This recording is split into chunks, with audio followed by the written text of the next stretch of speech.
దేశ అత్యున్నత పురస్కారం భారతరత్న.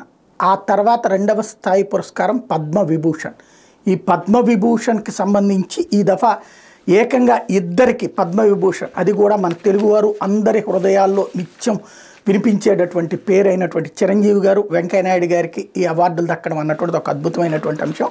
అదే సందర్భంలో సాధారణ సామాన్యమైనటువంటి లేదంటే పెద్దగా ప్రచారం దొరకక లేదా నార్మల్ స్టేజ్ నుంచి తమ ప్రతిభతో ఉన్నత స్థితికి వచ్చినటువంటి సమాజాన్ని ప్రభావితం చేస్తున్నటువంటి శక్తులకు కూడా పద్మ అవార్డులు వచ్చినాయి. ఇదివరకు పద్మ అవార్డులు అంటే కేవలం రికమెండేషన్ సిస్టమ్ నుంచి ఇప్పుడు సామాన్య స్థాయిలో అంటే మ్యానిపులేట్ చేయకుండా తమలో ఉన్నటువంటి కళని బయట పెట్టుకుని సమాజంలో పనిచేస్తున్నటువంటి వాళ్ళకు కూడా అవార్డులు వస్తున్నటువంటిది గత 10 ఏళ్ల నుండి చూస్తున్నాం. ఈ దఫా కూడా అట్లాంటిదే వచ్చింది. ఇటు వెంకయ్యనాయుడు గారికి వచ్చేటప్పటికి అందరికీ ఆయన గురించి మనం పరిచయం చేయాల్సిన పని లేదు. అదొక మాటల యంత్రం. ఆయన మాట్లాడుతూ ఉంటే అట్లా వింటూ ఉండిపోవాలనిపించేటంతటి అద్భుతమైనటువంటి వ్యక్తి. అదే సందర్భంలో భవిష్యత్తును గురించి ముందుగా ఆలోచించి చెప్పేటటువంటి వ్యక్తి. మరొక వైపున చిరంజీవి గారి గురించి అయితే పరిచయమే చేయక్కర్లేదు.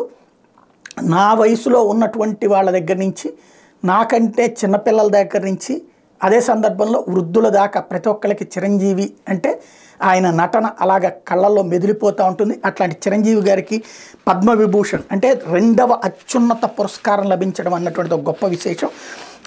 అలాగే అవే కాకుండా తెలుగు వాళ్ళకి సంబంధించినంత వరకు ఇటు ఎంఏ ఫాతిమా బీవి మరణానంతరం ప్రజా వ్యవహారాలు ఇచ్చారు కేరళకి. అలాగే అంటే పద్మభూషణ్ అవార్డులు వచ్చాడు. స్వతంత్ర ముఖర్జీకి మరణానంతరం ఇస్తే పశ్చిమ బెంగాల్, వీళ్ళందరికీ ఇస్తే తెలుగు తేజాలకు వచ్చేటప్పటికి ఏడాది ఆంధ్రప్రదేశ్కి 2 పద్మవిభూషణులతో పాటు ఒక పద్మశ్రీ డి ఉమామహేశ్వరి లభించే. తెలంగాణకు 5 పద్మశ్రీలు దక్కిన. ఇందులో కళారంగం నుంచి ఏ వేలు ఆనందాచారి, దాసరి కొండప్ప, గడ్డం సమ్మయ్య, సాహిత్యం విద్యారంగం నుంచి కేతావత్ సోమ్లాల్, కూడెర్ల విఠలాచార్యలు ఉన్నారు. దీంతో ఇప్పటివరకు ఆంధ్రప్రదేశ్ నుంచి 103 మందికి, తెలంగాణ నుంచి 168 మందికి పద్మ పురస్కారాలు లభించినట్టయింది. తాజా అవార్డులతో కలిపి ఇప్పటి వరకు ఆంధ్రప్రదేశ్ నుంచి 8 మందికి పద్మవిభూషణ్, 25 మందికి పద్మభూషణ్, 70 మందికి పద్మశ్రీలు దక్కినాయి.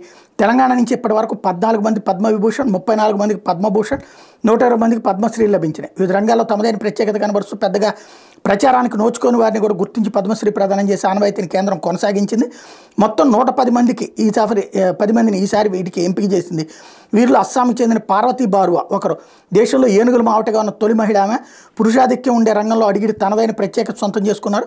అడవి ఏనుగులు పట్టుకోవడంలో 3 రాష్ట్రాలకు చేయూతందించారు. సంపన్న కుటుంబం నుంచి వచ్చిన సాధారణ జీవితం గడపడానికి మొగ్గు చూపారు. 650 రకాల వరంగడాలను భద్రపరిచిన సత్యనారాయణ బేలేరి మొక్కలు నాటి